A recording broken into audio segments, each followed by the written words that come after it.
Hi guys, today we're going to talk about what you should consider before you go out and buy a sewing machine.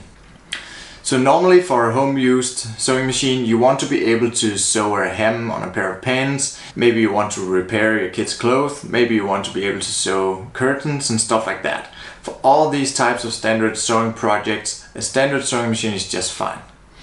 There are a lot of different specialized sewing machines like embroidery machines and quilting machines. These machines are made specifically for that purpose only. So if you primarily want to do basic sewing projects, you shouldn't go with a specialized machine like a quilting machine or a special embroidery machine.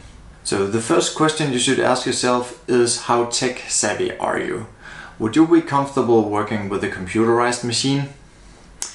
And now you might think that sounds maybe a little scary, maybe you don't think of yourself as a tech-savvy person.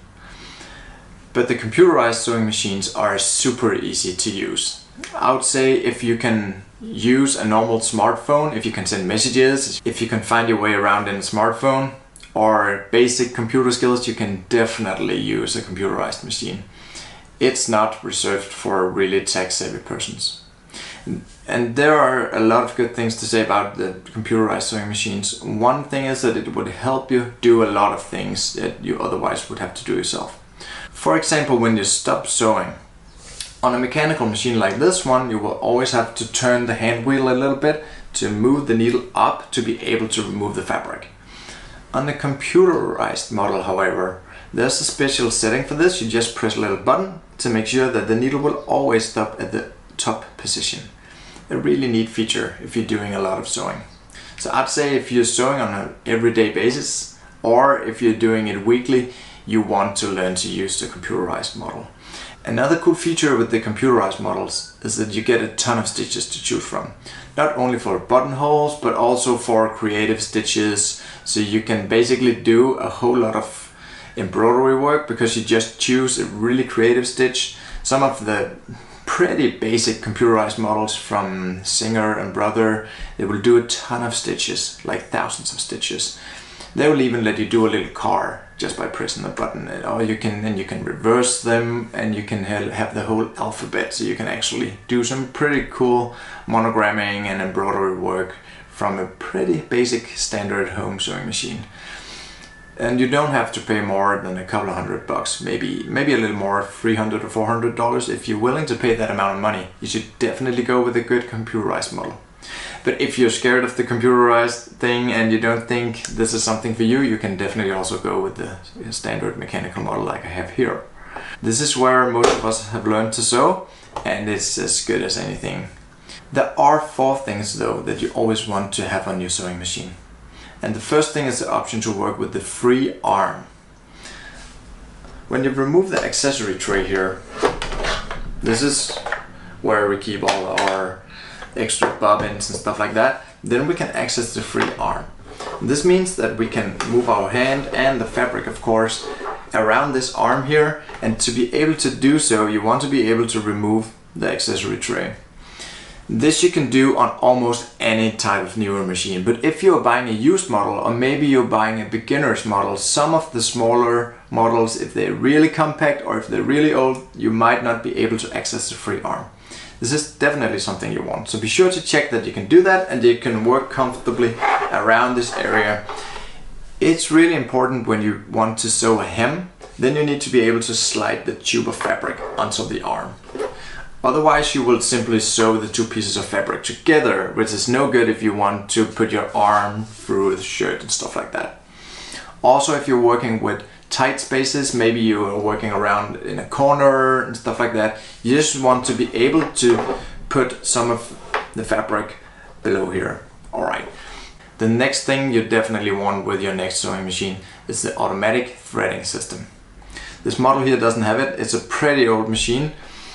But with the automatic threading system, you will have a little piece of plastic mounted here beside the needle part, which will help you every time you need to thread the machine.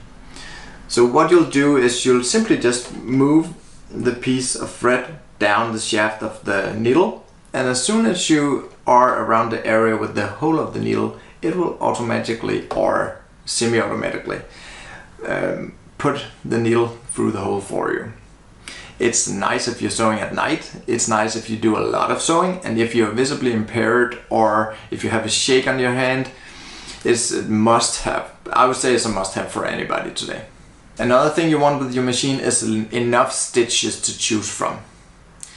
And as I said before, you will get a ton of stitches if you go with the computerized model. But even for the good standard model, it varies a lot how many stitches you can do.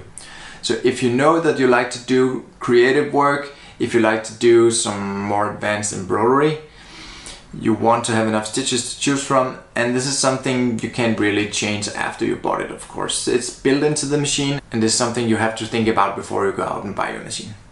You also want a machine with enough space around it. Some of the new models are really compact because the manufacturer might be wanting to keep the weight of the machine down. Is something that matters if you want to take the machine to class. But if you're using the machine at home and you're not going to move it around a lot, if you're not going to travel with it, if you're not going to bring it to class and stuff like that, get a machine with a good throat size. This is what we call the throat size here. It's also the length of the arm. Make sure it's not too short. This is one of the shorter versions. It's only 7 inches here. You can get them all the way up to 17 inches, but that's going to be an expensive machine. But 7 inches would be the shortest free arm you would have. You want enough space at the right side of the needle to be able to work around with the fabric, especially if you're going to do some quilting or if you like to do embroidery work. And eventually you will want to sew curtains, you will want to sew a dress, or you will have to move your fabric around. So it's just very important. You want to sit in front of the machine and work with it before you buy it. Make sure you can test the machine. This is easy if you're buying a used machine. You can just ask the owner to get it 10-20 minutes with it to really get a feel for it and test it. And if you're buying it from a shop, you can definitely also test it out before you try it. The last thing we want you to make sure before you buy a machine is that the machine is still being produced from the manufacturer. A lot of sewing machines are on the market for a long time, maybe more than a decade. Whenever a model becomes really popular, the brand will continue manufacturing for a long time. So just make sure with the store, or if you're getting it used, make sure online that the machine is still being produced and that it hasn't been expired from the lineup. The reason we want you to check with this is whenever you need your machine fixed, maybe you need a new spare part, maybe you're taking to the repair shop and they need to do a replacement part, you want the repair shop to be able to find new replacement parts for your machine.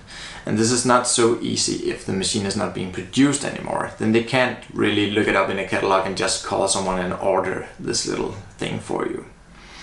What they will have to do instead is to find another used machine. Maybe they have another used machine where they can borrow or find the item, but then you will get a used part to replace a used part, and you're really just buying yourself some time because another used part might also break again.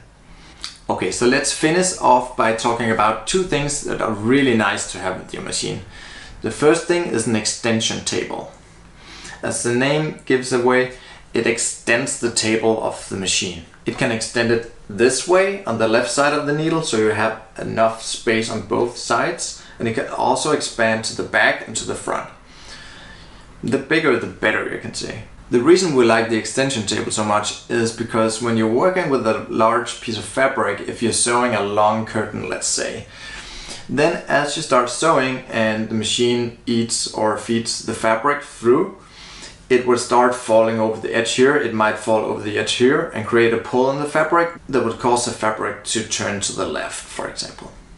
So in order to work with the fabric without having to stretch it and so on, and to feed it properly, it's really nice to have an extension table. This is also something you can build yourself. There are a lot of tutorials on that here on YouTube. So if you're skilled with your hands, you can definitely build it yourself. But make sure that the model you're looking at has the option to put on a nice extension table. So we also put together a nice guide in a quite extensive article we did. We did a ton of research into what people are using the sewing machines for and what people are searching for, and also we looked at forums and Quora and discussion boards to see what would cause people to be unhappy with their purchase.